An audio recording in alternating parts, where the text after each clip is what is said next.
Dans cette deuxième leçon, intitulée « Une chrétienté organisée par l'Église », nous allons voir comment l'Église accroît son influence sur les fidèles et la société entre le XIe et le XIIIe siècle.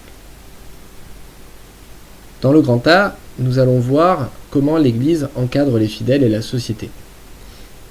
Nous allons d'abord nous intéresser à la naissance de la paroisse. Au Xe et au XIe siècle, l'Église joue un rôle décisif dans l'encadrement de la population, au même titre que les seigneurs.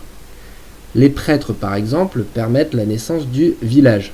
Les paysans se regroupent souvent autour du château du seigneur, mais le plus souvent, ils se rassemblent autour de l'église et de son cimetière. On parle alors de paroisse. La communauté des villageois vit ainsi à travers cette paroisse, où le curé doit veiller sur l'âme des vivants et des morts. Le territoire de la paroisse est ainsi, avec la seigneurie, l'élément qui encadre et enferme les habitants des campagnes. On parle alors d'encellulement pour évoquer cette réorganisation de l'habitat autour de deux pôles que sont l'église et le château. L'église est aussi une puissance économique. Le clergé possède des terres et perçoit des impôts de la part des fidèles, ce que l'on appelle la dîme, ainsi que des dons. Les abbayes sont aussi des domaines agricoles qui produisent des denrées alimentaires qui sont ensuite revendues sur le marché. L'Église va aussi jouer un rôle social et culturel. Les évêques se lancent ainsi dans de vastes chantiers de construction de cathédrales, et par la sculpture ou l'art du vitrail, ces bâtiments rappellent aux fidèles les croyances essentielles. L'Église s'occupe également des pauvres, des malades, dans des hôpitaux et des hospices, ainsi que de l'enseignement dans des monastères ou des écoles qui dépendent de la cathédrale. L'Église cherche également à contenir la violence, qui est importante dans ce Moyen-Âge classique.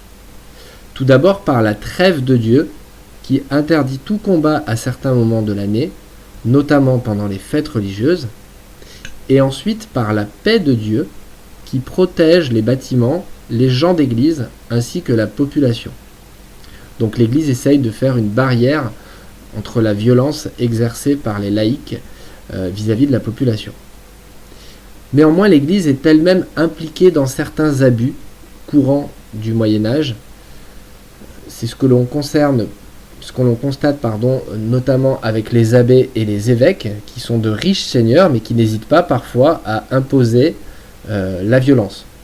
Les prêtres également sont responsables de ces abus, puisque nombreux sont ceux qui vivent avec femmes et enfants, et qui bafouent donc la règle du célibat imposée par le christianisme. Ce qui nous amène donc à parler dans une deuxième partie d'une église qui se réforme et qui s'organise.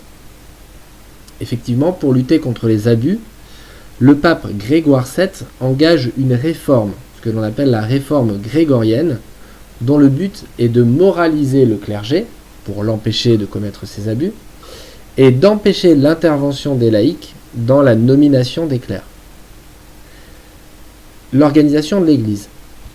Le pape est donc le chef de l'Église, il est le représentant de Dieu sur terre, et au XIIIe siècle, la papauté obtient son indépendance vis-à-vis du pouvoir politique, puisque le pape va être désormais élu par les cardinaux.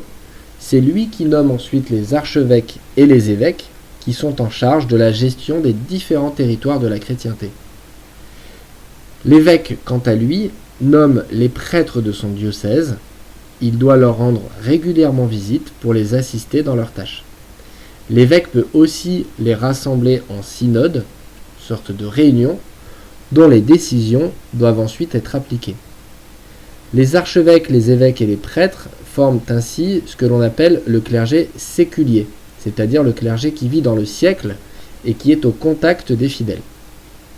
Face à ce clergé séculier, on trouve le clergé régulier, c'est-à-dire des membres de l'Église qui considèrent comme un idéal le fait de vivre retirés du monde, et ils vont se consacrer à la prière pour leur salut et celui des autres. C'est donc ce que l'on appelle les moines, qui vont se retirer dans des monastères, et les premiers moines en Europe appliquent la règle de saint Benoît de Nursie et prennent le nom de bénédictins. Selon cette règle, ils doivent partager leur vie entre la prière, la lecture des Écritures et le travail manuel. Donc à l'intérieur de ce monastère, on retrouve des moines, des hommes, mais on peut aussi retrouver des femmes, ce que l'on appelle des moniales, ou des nonnes, qui sont sous l'autorité d'un abbé ou d'une abbesse auquel ils doivent obéissance. La réforme grégorienne est aussi marquée par un essor des ordres mendiants, comme les franciscains et les dominicains, notamment au XIIIe siècle. On les appelle frères mendiants parce qu'ils vivent de l'aumône souvent en ville. Ils ne sont pas retirés du monde comme les moines, mais ils se consacrent à la prédication, ils diffusent le message du christianisme, et ces ordres mendiants et ces moines font donc partie de cette deuxième catégorie du clergé que l'on appelle le clergé régulier, puisqu'ils suivent une règle.